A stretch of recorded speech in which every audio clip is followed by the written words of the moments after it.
नमो भगवते वासुदेवाय। ओम नमो भगवते वासुदेवाय। नारायणं नमस्कृत्यं नरं चैव नरोत्तमं देवीं सरस्वतीं व्यासं ततो जयमुदीरये। नष्टप्रायेषु भद्रेषु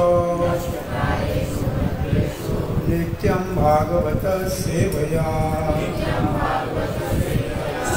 भगवती उत्तम श्लोके भक्तिर्भवती नैष्ठिकी। कृष्णाय वासुदेवाय देवकी नंदनाय च नंदगोपकुमाराय गोविंदाय नमो नमः। जय श्री कृष्ण चैतन्य प्रभु नित्यानंद श्री अद्वैत गदाधर शिवासादि गौर भक्त वृंदा। हरे कृष्णा कृष्णा कृष्णा हरे हरे हरे राम राम राम हरे हरे। श्री जगन्नाथ बलदेव सुभद्रा महारानी सुदर्शन चक्र श्री राधा श्याम सुंदर के चरणों में स्थान गया में प्रातः श्रीमद् भागवत के सत्संग में आप सबका हार्दिक स्वागत है। श्रीमद् भागवत महापुराण के पहले स्कंद के तीसरे अध्याय में धृतराष्ट्र के उद्धार के लिए विदुर जी पधारे हैं और जो धृतराष्ट्र को विदुर जी उपदेश दे रहे हैं संसार के बंधन से मुक्त होने का, उसके अंतर्गत हम आज 20वां श्लोक पढ़ेंगे। ये जो चैप्टर है, ये जो अध्याय है, इसमें हम सरल भाषा में ये सिद्धांत बताते हैं, जन्म सार्थक करी कर परोपकार। जन्म सार्थक करी परोपकार। विदुर जी ने अपना जन्म सार्थक किया भगवान श्री कृष्ण की प्रेरणा से मैत्रेय ऋषि के चरणों में बैठकर। वो धर्मराज थे, पहले से ही महाजन थे, परंतु हमारे को समझाने के लिए भगवान की प्रेरणा से गुरु के आश्रम में गंगा के तट पे हरिद्वार में रह के उन्होंने जन्म सार्थक किया। फिर परोपकार करने के लिए वो हस्तिनापुर में पधारे, जहाँ उनके बड़े भाई राजा मोह में धृतराष्ट्र फंसे हुए थे। और सबसे बड़ी बात ये याद रखनी चाहिए, जिसके घर से अपमानित होके निकले थे उसी का भला करने के लिए आए। तो साधु अपमान को नहीं देखते हैं और उसका फिर भी उद्धार करते हैं। तो ये इसमें बहुत बड़ा महत्वपूर्ण संदेश है। आज हम एक श्लोक जो पढ़ रहे हैं उसमें काल का वर्णन है। काल का मतलब है समय बड़ा बलवान है, समय के ऊपर किसी का बस नहीं चलता है। जैसे आज की क्लास में भी समय ने अपना काम ऐसा दिखाया कि भागवत महाराज के मुख से समय से हमको नहीं सुनने दिया। तो समय बड़ा भारी भारी है। आइए श्लोक को पढ़ते हैं। ये न चैवाभिपनोयम, लिखा नहीं है ना, ये न च एव अभिपन्नः अयं प्राणहि प्रियतमहि अपि जनः सद्यः युज्येत उत अन्यै। किम उत अन्यै धन आदिभिः येन चैवाभिपनोऽयं प्राणहि प्रियतात्मये अपि। जन सत्यो व्युजयेत किमुतास्नैर्धनादिभिः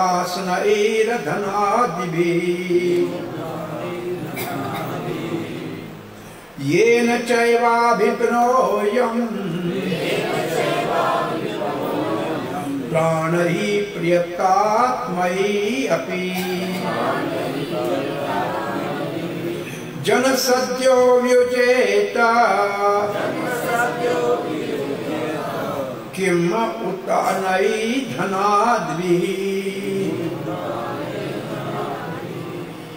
एक आवर्ती कीजिए। येन चैवाभिपन्नोऽयम्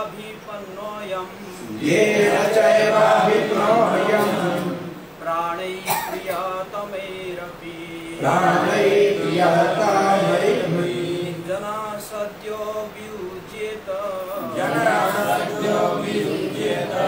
किमुतानैर्धनादिभिः।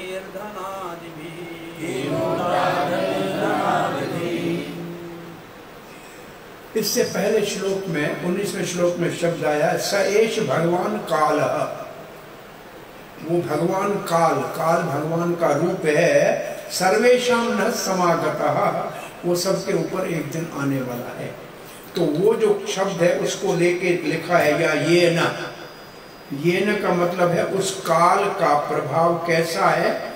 च एव अभिपनोयम, अभिपनोयम का अर्थ है काल का जब प्रभाव पड़ता है, काल अपना जब प्रभाव दिखाता है तो प्राण ही ले लेता है। तो फिर अपने प्रिय आत्मा ही, प्रिय आत्मा का मतलब अपना सबसे प्रिय पुत्र है, पत्नी है, पति है, ये सब भी हमसे अलग हो जाते हैं। और फिर लिखा है जन सद्यो, जन का मतलब इंसान का, सद्यो का मतलब एकदम, अभी का अभी, इसी वक्त। व्युजित खींच लेता है, काल अलग करते हैं सबसे। किम, फिर क्या बात करें, उत अनई, और किसी बात की, जैसे धन आदि।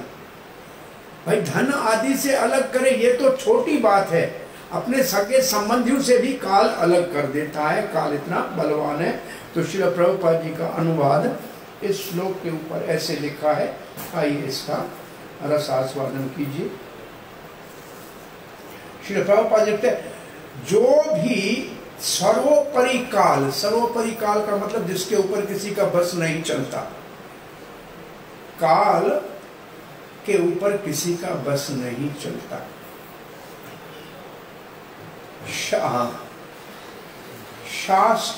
शाश्वत समय, प्रभुपाद ने लिखा है सर्वोपरि काल क्या है, शाश्वत समय। शाश्वत समय का मतलब क्या है, सदा रहने वाला, काल बदलने वाला नहीं, ये काल सदा रहेगा। के प्रभाव में ही, काल के प्रभाव में ही उसे अपना सबसे प्रिय जीवन काल को अर्पित करना पड़ता है। अपने जीवन काल को, अपने शरीर को ही त्यागना पड़ता है, अपने आप को ही त्यागना पड़ता है। अन्य वस्तु तथा धन, समस्त संतान, भूमि तथा घर का तो कहना ही क्या। बहुत सरल सी बात है कि जब हम ही नहीं रहे तो दुनिया हमारे किस काम की। तो प्राण काल जब ले लेता है तो वैसे एक नीति शास्त्र में कहावत है कि इस दुनिया से जब जाते हैं तो ये शरीर शमशान तक साथ जाता है, शमशान तक ये शरीर साथ जाता है, उसके आगे नहीं जा सकता। स्त्री घर के दरवाजे के ऊपर विदा करती है, संबंधी शमशान तक जाते हैं। गाय घोड़े बांधे, हाथी ये तो खूंटे में बंधे रहते हैं, गाड़ी गैरेज में रहती है, धन बैंक में पड़ा होता है या जमीन में गड़ा रहता है, किसी को कोई साथ नहीं जा सकता है। तो साथ क्या जाता है, साथ जाता है हमारा धर्म, साथ जाता है हमने जो भगवान का नाम लिया है, हरे कृष्णा कृष्णा कृष्णा हरे हरे, हरे राम राम राम हरे हरे। ये धन है असल में। ये धन आपका कभी कहीं बचे रह नहीं जाएगा, जल नहीं जाएगा, कोई इसको जला नहीं सकता है, चुरा नहीं सकता है, ये कभी खत्म होने वाला नहीं है। इस धन को इकट्ठा करोगे तो ये धन आपके साथ जाएगा, धर्म आपके साथ जाएगा। श्रील प्रभुपाद ने तात्पर्य में लिखा है, एक महान भारतीय वैज्ञानिक योजनाएं बनाने में व्यस्त रहता था। वो जब योजना आएगी, आयोग की एक अत्यंत महत्वपूर्ण बैठक में भाग लेने जा रहा था, तब सहसा उसे अजय काल का बुलावा आ गया और उसे अपना जीवन, पत्नी, संतान, घर, भूमि, धन इत्यादि सब कुछ त्यागना पड़ा। अब ये जब प्रभुपाद जी पहले स्कंद भागवत के तात्पर्य लिख रहे थे, तब श्रील प्रभुपाद जी वृंदावन में थे। ये इस्कॉन की स्थापना से पहले लिखा हुआ तात्पर्य। तो उस समय कोई एक वैज्ञानिक भारत का जो बहुत बड़ी योजनाएं बनाता है, किसी मीटिंग में जा रहा था और मीटिंग में पहुंचने से पहले उसके प्राण निकल गए।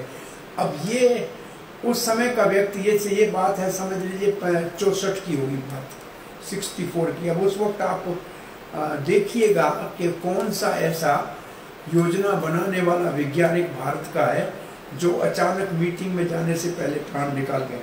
तो ये प्रभुपाद ने उस समय में एक घटना है, उदाहरण उसका दिया है, लेकिन सिद्धांत ये स्थापित किया है, कोई भी व्यक्ति कभी भी कितना महत्वपूर्ण कार्य क्यों न करता हो, काल का बुलावा आए तो उससे बच नहीं सकता।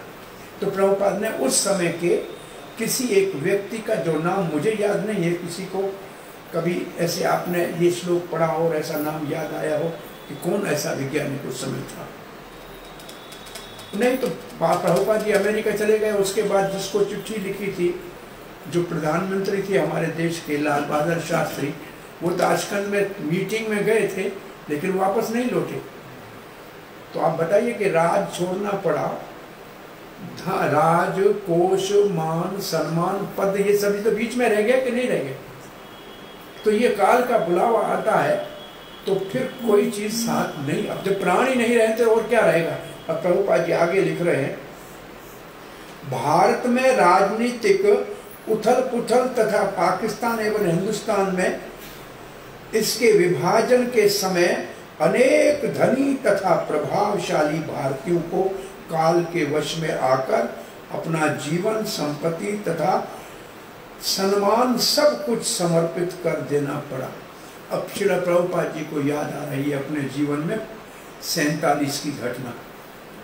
बहुत बड़े बड़े धनी नाम वाले, उनको अपना घर परिवार छोड़े रात रात में एक देश से दूसरे देश में जाना पड़ा। रास्ते में किसी ने मार दिया। कई लाख लोग मारे गए थे जब विभाजन हुआ था भारत का। हिंदू वहां से यहाँ आ रहे थे, अपने घर परिवार जायदाद धन सब छोड़ के प्राण बचा के यहाँ आए और रास्ते में किसी ने प्राण ही ले लिए। और यहाँ से बहुत से लोग वहां जा रहे तो उनका नाम निशान भी नहीं रहा। ऐसे ऐसे बहुत से हम नाम से लोग जानते हैं जिनका नाम बहुत बड़ा उस समय में हुआ करता था। आधा पूरा देश उसकी सामान का उसके नाम से डंडा चलता था और कुछ दिनों बाद उसका नाम निशान नहीं है, अभी कोई इसको जानता तक नहीं है। तो काल बहुत बड़ा बलवान है। जैसा जैसा समय तैसी बात होगी, कभी बादल कभी बरसात होगी, कभी तारा थी राज की रानी, कभी वो बनी धोबियानी, धोए कपड़ा किना, वो बहुत गंदे कपड़े धो रही है, और कभी द्रौपदी थी राज की रानी और कभी बनी सेंद्री। तो ये देखो काल कितना बलवान है, बड़े से बड़ों को नीचे लाके झुका देता है और नीचे से नीचों को बड़ा बना देता है। वो एक बार महाराज किसी ने पूछा था मंत्री से कि भगवान करता क्या है, तो बालक ने जवाब दिया था कि आप प्रश्न पूछ रहे हो महाराज, गुरु बन के पूछ रहे हो कि शिष्य बन के? बोला प्रश्न जो पूछेगा वो शिष्य होगा। तो फिर आप तो बोला सिंहासन पे बैठे हैं, मैं नीचे बैठा हूँ, आप मेरे को ऊपर बैठने थी, आप नीचे बैठे तो वो प्रश्न का उत्तर देंगे। तो राजा जी नीचे आ गए, बच्चा ऊपर बैठ गया मंत्री का। बोला महाराज आपका क्या प्रश्न है? बोला भगवान क्या करता है? बोला यही करता है, कभी तुम्हें ऊपर बिठाता है कभी तो भगवान क्या करता है? काल बहुत बड़ा बलवान। और भीष्म पितामह ने बहुत अच्छी बात इसी स्कंद में कही है कि युधिष्ठिर महाराज आप तो धर्मात्मा हैं, आपके भाई ब्राह्मणों के सेवी हो, धर्म के ऊपर वो कृष्ण भगवान आपका समर्थक, सारथी, सहायक, आपका रक्षक सब कुछ है, फिर भी आपके जीवन में इतने बड़े संकट क्यों आए? इतने बड़े आपके जीवन में बहुत बड़ी दुर्घटनाएं क्यों आई? युधिष्ठिर महाराज उत्तर नहीं दिया तो भीष्म पितामह कहते हैं ये काल बलवान है, ये सब काल का कमाल है।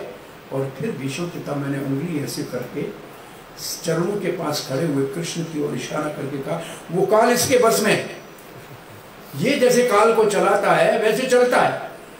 तो युधिष्ठिर कहते ये तो हमारा भाई है, हमको पता होना चाहिए ना। बोला इसके मन की बात न शंकर जानता है, न कपिल जानता है, न ब्रह्मा जानता है।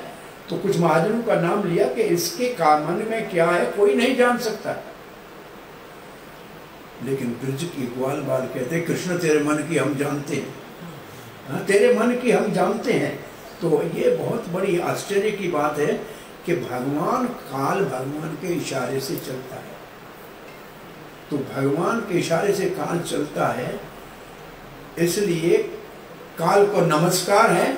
और काल बड़े बड़े लोगों का धन मान सम्मान एक मिनट में मलिया मीट कर देता है, मलिया मेट कर देता है।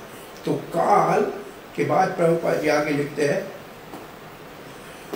समस्त विश्व में संपूर्ण ब्रह्मांड में, समस्त विश्व में संपूर्ण ब्रह्मांड में इस प्रकार के सैकड़ों हजारों उदाहरण भरे पड़े हैं जो सभी काल के प्रभाव के कारण है। अतएव निष्कर्ष ये है कि ब्रह्मांड में कोई भी ऐसा शक्तिशाली जीव नहीं है जो काल के प्रभाव को जीत सके। कोई काल के प्रभाव को जीत सकता है? बहुत से लोगों से हम पूछते हैं अरे भाई आप सत्संग में नहीं आते हो, मंदिर में नहीं आते, और हमारा मन करेगा ऐसे करेंगे, नहीं आना है, नहीं आएंगे। तो हम कहते तुम्हारे मन से सब काम चलता है क्या? क्यों हमारे को जैसे चाहेगा ऐसे करेंगे? अरे हम बोलते भाई तुम बताओ तुम्हारे बाल तुम्हारे सफेद होते हैं, तुम चाहते हो तो इसको काले रख के दिखाओ। वो तो तेरे बस में है नहीं। एक राजा की सवारी आ रही थी, एक महात्मा रास्ते में बैठा था। अरे हटो महाराज, राजा की सवारी आ रही। बोला राजा क्या होता है? बोला सब उसके इशारे से चलता है, सब चीज को जैसे चलाना चाहे ऐसे चलता है, सब उसकी आज्ञा पालन करते। अच्छा महाराज से बात कराओ। महाराज आ गए। बोला महाराज आप राजा हो? बोला जी हाँ मैं राजा हूँ। बोला सब आपकी बात मानते हैं? बोला हाँ जी मानता हूँ। बोला ये मच्छर मेरे को तंग करता है, इसको बोलो मेरे को नहीं काटे। राजा बोला मच्छर तो मेरी नहीं मानता है। बोला महाराज मानता है, मच्छर ही नहीं है फिर किस चीज के राजा? अब बताओ मच्छर तो मानता नहीं है तो राजा किस बात की? तो हम बताओ कि काल मच्छर से भी हम डरते हैं, मच्छर को भी भगा नहीं सकते हैं, तो काल हमारा क्या? काल से हम कैसे जो लड़ सकेंगे? लेकिन दूसरी तरफ भगवान शंकर जी मानसी गंगा के किनारे कौन से महादेव, चकलेश्वर महादेव, सनातन गोस्वामी वहाँ भजन कर रहे थे। मच्छरों ने तंग किया, अपनी झोली उठाई। शंकर जी ने कहाँ जा रहे हो? महाराज यहाँ बैठो, आपका कीर्तन भजन हमको अच्छा लगता है। बोला आपके यहाँ मच्छर है? बोला आज के बाद कोई मच्छर यहाँ नहीं आएगा। और शंकर जी ने कहा उस स्थान पे आज तक मच्छर नहीं आया।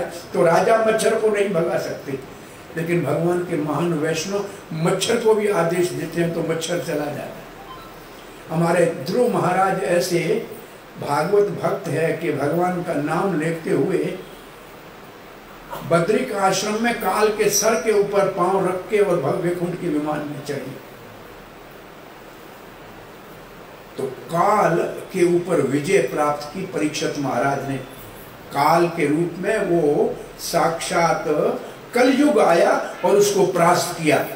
तो भक्त जो है भगवान की कृपा से काल का अतिक्रमण करके भगवान के प्रेम में मगन होकर भगवान की भक्ति करके भगवान के धाम जा सकता है।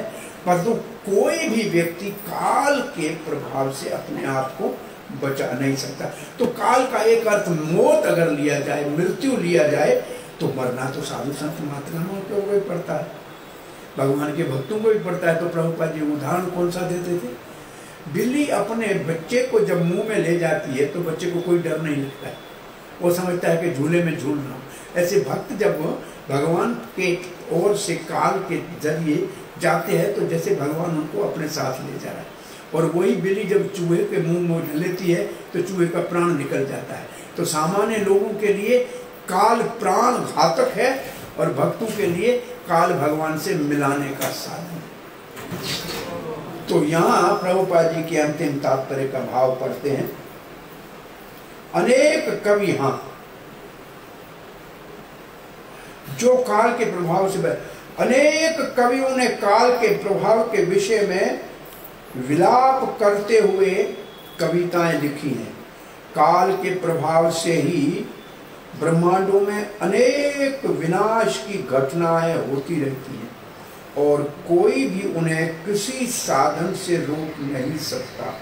पाया यहाँ तक कि हमारे दैनिक जीवन में ऐसे अनेक बातें घटती रहती है जिनमें हमारी वश नहीं चलता और हमें उन्हें सहना पड़ता है। उनका कोई निवारक उपाय नहीं होता। यही काल का परिणाम है। यहाँ कथा का ये तात्पर्य पूरा होता है। हमारे जीवन में काल कैसे अपना प्रभाव दिखाता है। आज का विषय देख लो। हमको यहाँ 8 बजे पहुँचना था, महाराज श्री के मुख से भागवत सुना था। काल ने रास्ता ऐसा कर दिया कि यहाँ पूरे 9 बजे पहुँचे। ये रोज की घटना है, दिन में ऐसे हो सकता है। और कुछ दिन पहले हमारे ये भक्त जो आए हुए हैं यात्रा रामायण वाले, ये सोच के निकले थे कि 8 बजे जाके 8:30 बजे तक पटना पहुंचेंगे, ड्रामा करेंगे और सबका समाचार सुनेंगे। और मुजफ्फरनगर में आतंकवादी बस वालों ने चारों ओर से इतना जाम कर दिया कि रात को 12 बजे पहुंचे। बताओ काल क्या करे। काल आपके रोज के जीवन में काल ऐसे घटनाएं उपस्थित करता है कि आपको उसके ऊपर आपका बस नहीं चलता है। क्या कर सकते हो। और अभी कोरोना ने 2 साल तक पूरी दुनिया को बेसहारे कर दिया। सबके घुटने टिक गए। ना अमेरिका तो उसके सामने खड़ा हो सका, न चाइना, न रशिया, कोई नहीं खड़ा हो सका। तो ये काल का प्रभाव कितना बड़ा शक्तिशाली है कि भगवान का एक छोटा सा एक बार जब भगवान विष्णु भोजन करते हैं, ये तो विष्णु क्षेत्र है, भगवान का यहाँ चरण है गया में, तो भगवान जब भोजन करते हैं तो उसके बाद पान खिलाते हैं उनको। पान जो भी सामने होता है उसको भगवान कहते हैं जा पान ले। उस दिन भगवान के सामने यमराज आए थे किसी काम से और भगवान विष्णु ने कहा जा पान लिया। तो यमराज को तो कुछ समझ में नहीं आया। वो जाके सुनामी से पूरा जापान उठा के लिया। वो भाई विष्णु महाराज ने कहा पान कहाँ है। बोला ये ना जापान। आपने कहा जापान लिया, यही तो जापान है। तो भगवान विष्णु के पान के समान जापान नहीं है। तो ये काल जो है यमराज ही तो काल, उसको काल का माध्यम यमराज है। एक भक्त था, उसने कहा सब लोग तो भाई कोई गोपाल की सेवा करता है, कोई राम जी की करता है, कोई शंकर जी का भी भक्त है, मैं यमराज का भक्त बनता हूँ। अरे मारने तो वही आएगा ना, उससे दोस्ती हो जाए तो बच जाऊंगा। वो यमा एनमा इतना ज्यादा किया कि यमराज ने बोला आज तक मुझसे सब डरते गए, कौन मेरा भक्त बन गया। यमराज भागता हुआ आया, बोला क्या चाहिए। खुश हो गए हो मेरे ऊपर, मेरे को मारना मत। ऐसे नहीं कर सकता हूँ, ये मेरे बस में नहीं है। बस इतना कर सकता हूँ, तेरे से दोस्ती करूंगा। जिसको मारने आऊंगा उसके पांव के पास अगर तुम्हारे को मैं दिखाई जाऊं तो समझना ये नहीं मरेगा, और गले के पास दिखाई दे जाऊं तो समझो कि ये मरेगा। अब एक छोटा सा बच्चा 10-12 साल का, उसको खांसी जुकाम हुई, ये चला गया। इसने देखा इसका दोस्त जो है यमराज गले के पास खड़ा है। बोला बच्चे का नहीं, आपको दान पुण्य करना है, गीता का पाठ कराओ। अरे महाराज इसको कुछ नहीं हुआ है, आप इसको मरने का क्यों कह रहे हो। वो थोड़ी देर के बाद बच्चा मर गया। एक बूढ़ा 90 साल का मरने वाला था, सब लोग गीता पाठ कर रहे थे, ये आया देखने, इसने देखा इसका दोस्त काल पांव के पास खड़ा है। बोला मरेगा नहीं, अभी खर्चा करने की जरूरत नहीं, बाबा उठ जाएगा। और बाबा 2 दिन बाद उठ गए। अब जिसको कहे मरे वो मर जाए, जिसको कहे बचे वो बच जाए, क्योंकि उसको यमराज दिख जाए। जिसको बुखार आया, खुद को स्वयं को बुखार आया, यमराज गले के पास खड़ा है और ये देखा कि ये तो मारने आया है। इसने कल्टी खाई, यमराज के तरफ पांव कर दी। तो यमराज फिर घूम के गले के पास आया, इसने दूसरी कल्टी खाई, पांव की तरफ चला गया। 5-10 कल्टियां खाई तो बच्चों ने देखा कि बाबा को दिमाग में बुखार चढ़ गया है। 2 बच्चों ने पांव पकड़े, 2 ने हाथ पकड़े, यमराज गले के पास खड़ा हंस रहा है। बोला तुम ऐसे ही हंस रहे हो, तुम्हारे को तो मैं घुमा घुमा के मार देता, ये बच्चे हैं जो मुझे मरवा रहे हैं, मेरे हाथ पांव पकड़ लिए। तो असल में काल किसी का कुछ नहीं करता है, हमारे कर्म ही है जो जब काल आता है तो हमको कोई नहीं बचा सकता। तो काल का प्रभाव बहुत भारी है, इसलिए जितना समय भगवान के सुमरण में जाए वो सार्थक है। नहीं तो काल के ऊपर विजय न रावण प्राप्त कर सका, न हिरण्याकश्यप कर सका, और न बड़े बड़े असुर कर सके। तो ये मच्छर जैसे आजकल के नेता क्या काल के ऊपर विजय प्राप्त करे सकेंगे। इसलिए काल भगवान का रूप है।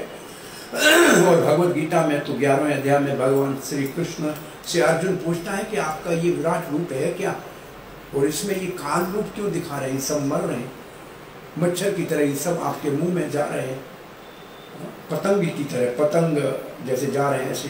तो भगवान ने उत्तर क्या दिया, कालोऽस्मि लोक क्षय प्रवर्तो, मैं काल हूँ, लोक का विनाश करने के लिए आया हूँ।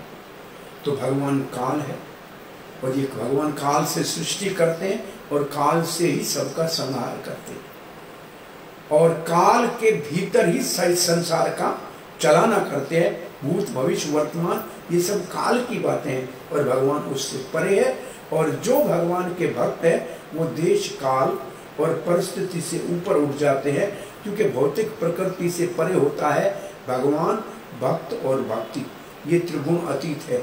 इसलिए काल को नमस्कार करके भगवान के स्वरूप में भक्ति करना चाहिए, तो काल के प्रभाव से बच जाएंगे। और भगवान श्री कृष्ण की कृपा से, जैसे विदुर जी धृतराष्ट्र को लेके इस पूरे संसार के बंधन से मुक्त कराया और ऐसी कथा बताई, इसलिए एक बात बहुत अच्छी समझने की है, साधु संत महात्मा आपके मनोरंजन के लिए नहीं है, वो आपको चूंटी मारने के लिए है, जगाने के लिए है। विदुर जी धृतराष्ट्र को चूंटी मार के जगा रहा था। चूंटी मारने से दर्द होता है, लेकिन वो दर्द इसलिए जरूरी है कि नींद में सोए रहेंगे तो काल के गाल में चले जाएंगे, और काल के गाल से बचने का कोई उपाय नहीं है। इसलिए भगवान का भजन करना चाहिए।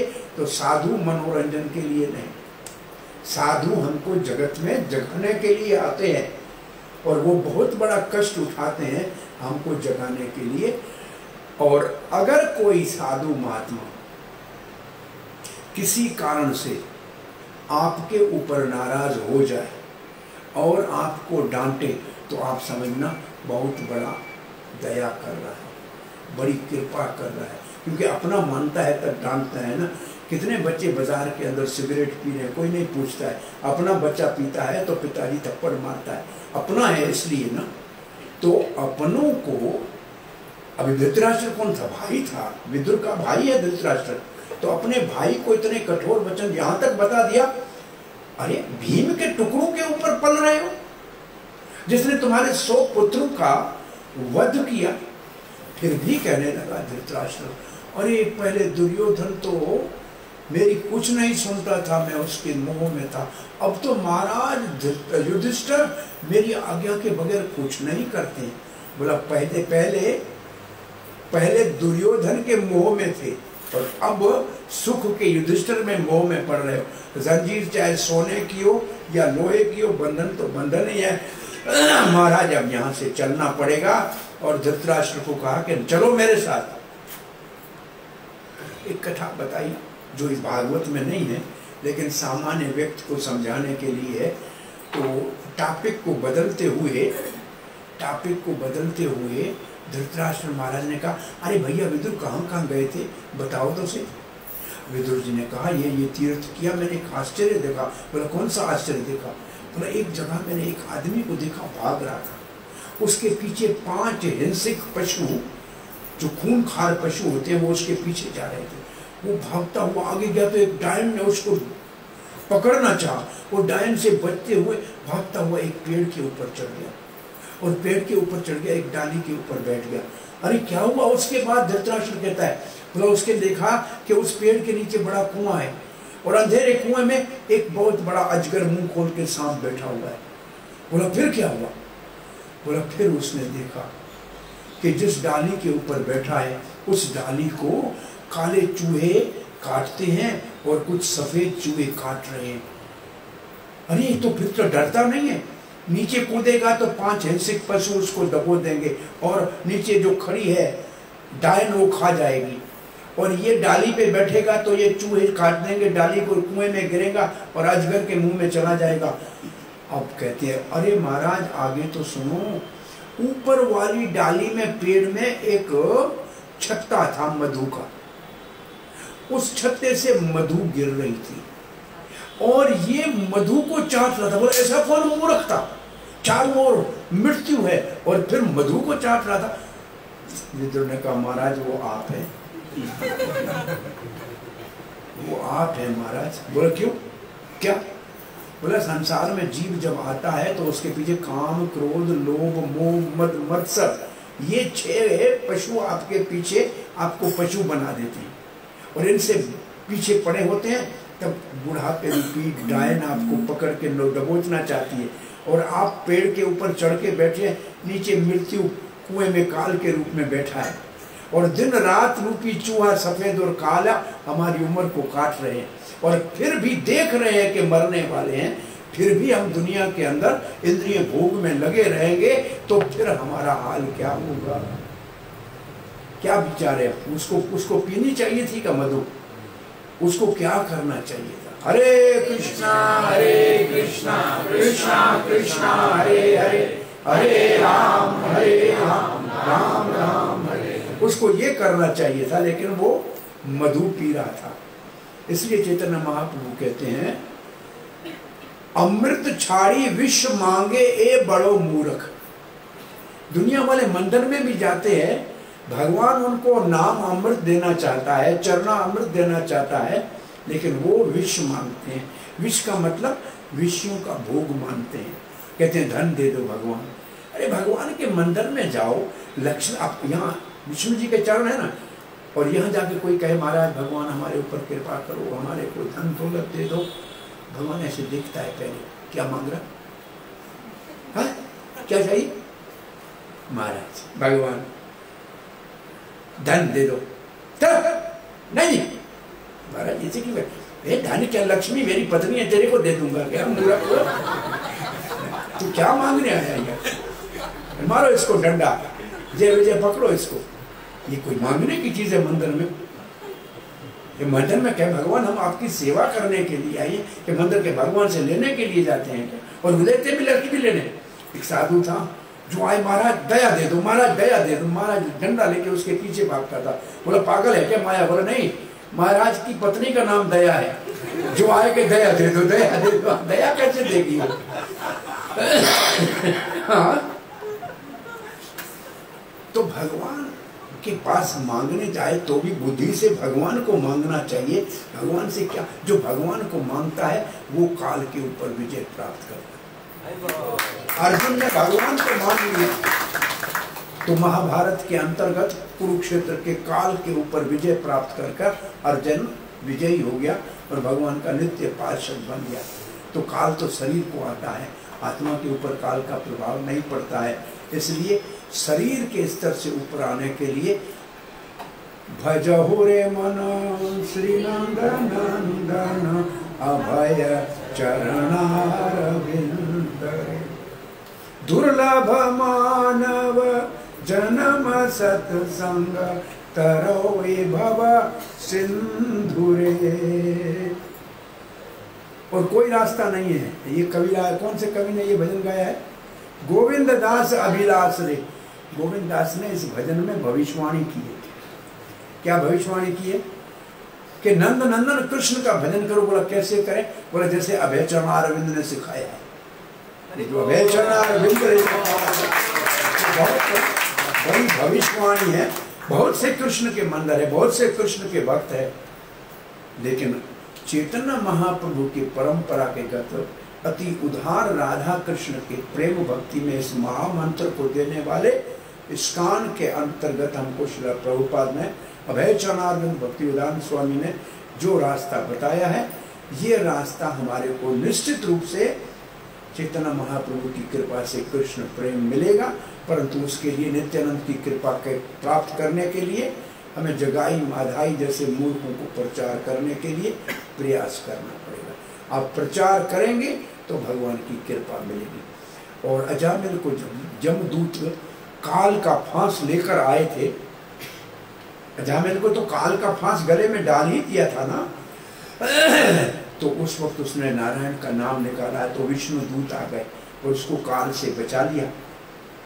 और वहाँ प्रभुपाद जी ने लिखा है हमारे ये भक्त विष्णु दूत है, अजामिल जैसे पापियों को बचाने के लिए पूरे धरती के ऊपर भ्रमण करके हाथ ऊपर उठाकर कह रहे हैं हरे कृष्णा कृष्णा कृष्णा हरे हरे, हरे राम राम राम हरे हरे। तो आधा घंटा हमारा पूरा हो गया और 50% हमने कहा था कथा करेंगे। अब आपका कोई प्रश्न जिज्ञासा है तो 5-7 मिनट महाराज से भी आशीर्वाद ले लीजिए और कोई प्रश्न है तो पूछ लीजिए। उसके बाद प्रसाद पाइए, अपने अपने काम पे जाइए और भगवान का नाम जपिए। हरे कृष्ण। कोई प्रश्न जिज्ञासा है? हाँ बेटा बोलो। मेरा प्रश्न था कि जैसे कि श्रीमद् भागवतम हम लोग सुनते हैं तो कैसे कंटिन्यूटी ला सकते हैं श्रीमद् भागवतम में? बेटा जैसे रोटी खाने की रोज की कंटिन्यूटी है।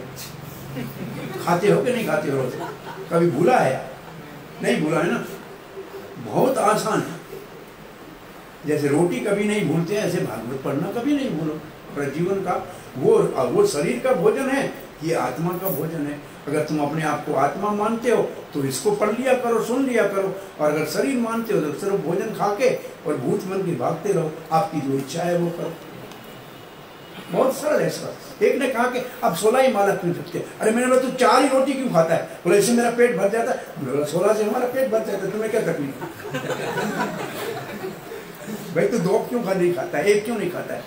4 ही क्यों खाता है?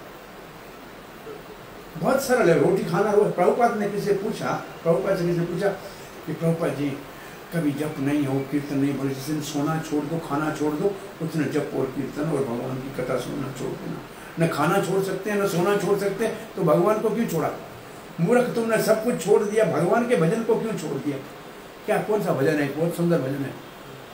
नाम जपन क्यों छोड़ दिया? और क्या क्या नहीं छोड़ा? काम न छोड़ा, क्रोध न छोड़ा, मोह न छोड़ा, बाकी सब दुनिया में कुछ नहीं छोड़ा और भगवान की कथा सुनना छोड़ दी। तो ये तो मूर्खता है ना। ये निश्चय कर लेना चाहिए कि मैं भागवत सुनूंगा तो आज नाश्ता करूंगा, नहीं तो नहीं करूंगा। पक्का कर लो, निश्चय तो पक्का हो जाएगा। इसमें क्या? हरे कृष्ण। मुश्किल है कुछ? बहुत आसान है।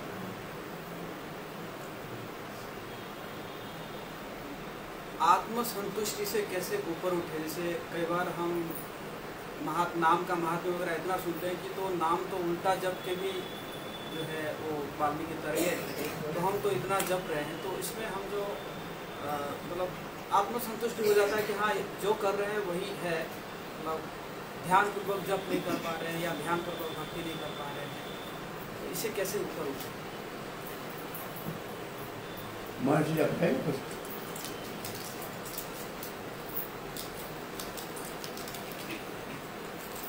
अंग्रेजी में इसको कहते हैं कंफर्ट जोन से बाहर आना। जब तक आप भगवान के लिए रिस्क नहीं उठाएंगे तब तक भगवान आपकी ओर नहीं देखेंगे। ऐसे तो बहुत से भजन आनंदी बैठे हुए हैं। पहले तो प्रचार करने के लिए हृदय में करुणा होगी तभी प्रचार करेगा, दूसरे का हित करने का भाव होगा तब प्रचार होगा। और प्रचार को प्रभावशाली बनाने के लिए हम जप कर रहे हैं। भाई जप क्यों कर रहे हैं? कि हमको भगवान की सेवा मिले। कौन सी सेवा मिले? भगवान ने कहा है जो मेरे गीता को दूसरों तक पहुंचाता है संदेश को, वो सबसे प्रिय है। इससे पहले कोई प्रिय था ना, भविष्य में कोई होगा नहीं। तो ये बात भगवान को प्रसन्न करने के लिए करनी है हमको। तो क्या सेवा क्या करनी है? गीता भागवत का प्रचार करना है। तो इसको छोड़ के सिर्फ जप करने में समझे हमारा काम हो जाएगा, तो वो काम आपका हो भी जाए। 2 साधु थे। एक साधु के पास कोई ले गया 50,000 रुपये, कहा महाराज ये दान ले लो। ले माया ले जा यहाँ से, हम माया को हाथ नहीं लगाते, भगवान का सम्मान कर जा। ये उठाए 50,000, दूसरे साधु के पास चला गया। बोला महाराज 50,000 ले। बोला 50,000 तो रखो, ये देखो मंदिर बन रहा है, 85,000 और की जरूरत पड़ेगी। तो इसने कहा महाराज जी तो ले लीजिए, मैं दूसरी व्यवस्था करता हूँ। लेकिन मैं क्या है, उस साधु के पास गया था, उसने तो पैसे को हाथ नहीं लगाया, बोला माया है। तो महाराज ने कहा वो शेर की तरह इस संसार के अंदर अपने आप पानी के अंदर से तैर के दूसरी तरफ वो संसार को पार कर जाएगा, इसलिए वो माया को हाथ नहीं लगाता। ये फिर पैसा महाराज को देके पहले वाले के पास चला गया। पहले वालों का महाराज आप तो इतने बड़े वृक्ष थे, धन को हाथ भी नहीं लगाया। वह महाराज ने 50,000 ले लिए, 50 और भी मांगे। महाराज ने कहा हम तो अकेले तर जाएंगे, लेकिन वो तो सेतु बांध रहा है जिससे ऊपर से गधा कुत्ता भी तर जाएगा, इसलिए वो महान, तो वो महान है जो दूसरों का उद्धार कर रहा है। अपना उद्धार आप करो कि मैं जब कर रहा हूं मैं तर जाऊंगा, तो तुम तर जाओगे, इसमें कौन सी बड़ी बात है। लेकिन कितने और को तारने का प्रयास कर रहे हो, ये भगवान को प्रसन्न करने के लिए करना चाहिए। और ऐसा नहीं बनना चाहिए। ये दोनों साधु देखो एक दूसरे की भलाई कर रहे थे, दूसरे दो साधु थे, अचानक बाहर से तो अलग जगह से आए, अंदर किसी के घर में गए। तो एक साधु गया हाथ धोने, उसने पूछा बताओ ये कहाँ से आया, कितना इसका साधन है। कोई साधन वाधन नहीं, ये तो बैल की तरह जहाँ आए घूमता है, भोजन खाता। ये फिर हाथ धोने गया, पहले वाला आया, उसने बताया ये आपका साधन कितना करता है। बोला गधा मजदूरी करता है सुबह से शाम तक। तो सेठ ने क्या किया, एक के सामने भूसा रख दिया और एक के सामने दाना रख दिया। बोला ये क्या है साधु का भोजन। तो महाराज हमको पता नहीं, इसने बोला ये गधे जैसा है, इसने बोला ये बैल जैसा है। हमने बोला जो आप कहते हैं वो खा लो। तो एक तो बात ये है कि कहीं साधु जाओ तो एक दूसरे की निंदा मत करो, नहीं तो आपके गले पड़ेगी। एक दूसरे का भलाई किया करो, अच्छाई कहा करो। हर आदमी में भगवान ने अच्छाई भर के रखी है। जो एक भी अच्छाई उसकी नजर आ जाए, उस अच्छाई को इतना हवा दो, इतना हवा दो कि उसकी सारी बुराइयां उसमें जल जाए। प्रभुपाद ने हिप्पियों के अंदर 1000 बुराइयां देखी, लेकिन एक हरे कृष्णा मंत्र और सेवा करने का भाव देखा, उसको इतनी हवा दी कि वो साधु बन गए। तो अच्छाइयां ढूंढो, बुराइयां मत ढूंढो।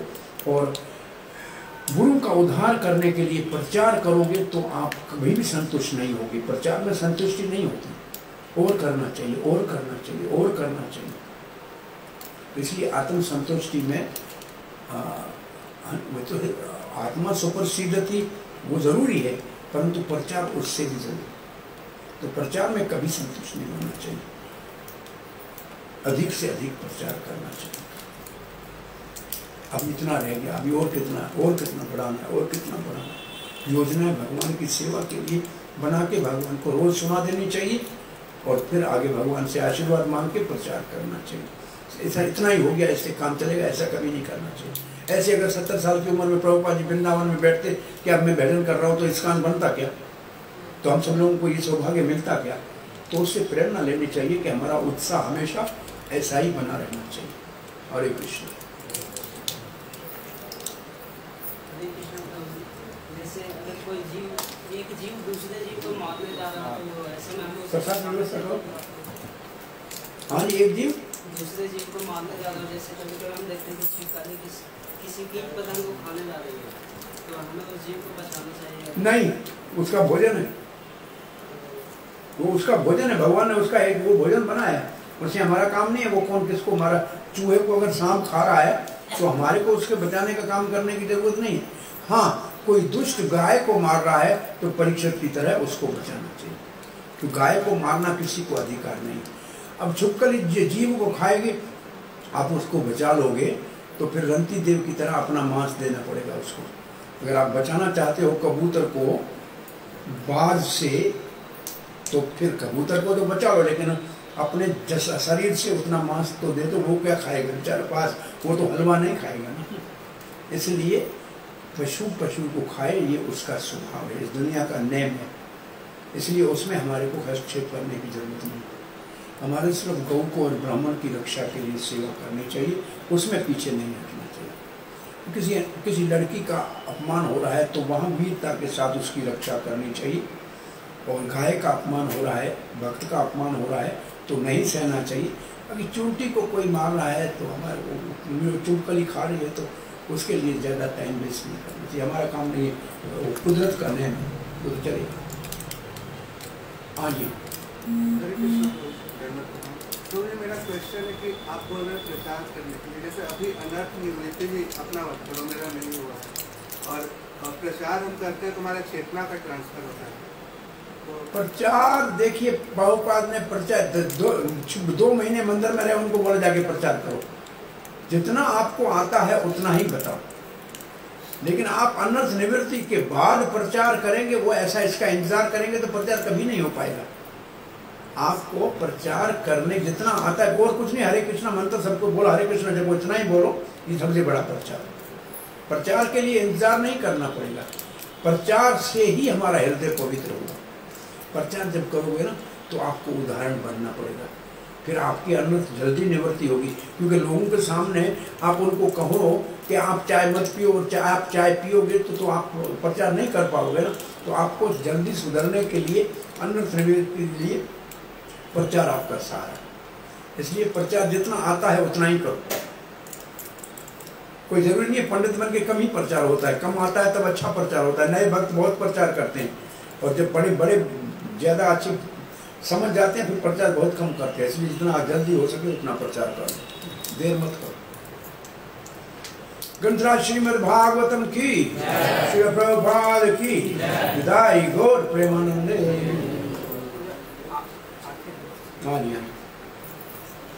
सेवा करते करते कृष्ण का स्मरण कैसे कर सकते हैं, ज्यादा कर सकते हैं? जो सेवा कर रहे हैं वो कृष्ण की प्रसन्नता के लिए, हरि गुरु की प्रसन्नता के लिए कर रहे हैं। सेवा करने से पहले संकल्प करो कि जो मैं करने जा रहा हूँ हरि गुरु वैष्णव की प्रसन्नता के लिए करना। जब करके पूरा करो तो कहो हरि गुरु वैष्णव की प्रसन्न को अर्पण कर रहा हूँ। न करने से पहले अपने ऊपर भार उठाओ, न करने के बाद उसका फल ही अपने ऊपर। करने से पहले भगवान की प्रसन्नता के झाड़ू क्यों निकाले? भगवान के मंदिर साफ होगा, लोग आएंगे, तो कर के क्यों रहे हो? भगवान की प्रसन्नता के लिए कर रहे हो, हरि गुरु की प्रसन्नता के लिए। और हो गया, भगवान ये आपको अर्पण करता है, इसमें मैंने कुछ नहीं किया, आपने करवाया, मैंने कर दिया। तो पहले प्रीति के लिए करो, करने के बाद भगवान को अर्पण करो। बाजार में जा रहे हो, आम दिख रहा है, आपके मन में आएगा मैं लेके खाऊं, उस वक्त आपका दिमाग बदलने देंगे, आज आम ये भगवान को भोग लगाएंगे। तो काम तो वही किया, लेकिन भगवान को बीच में लाना। तो आपके काम में भगवान को बीच में लाओगे तो आपका काम सफल होगा। हरे कृष्ण, धन्यवाद।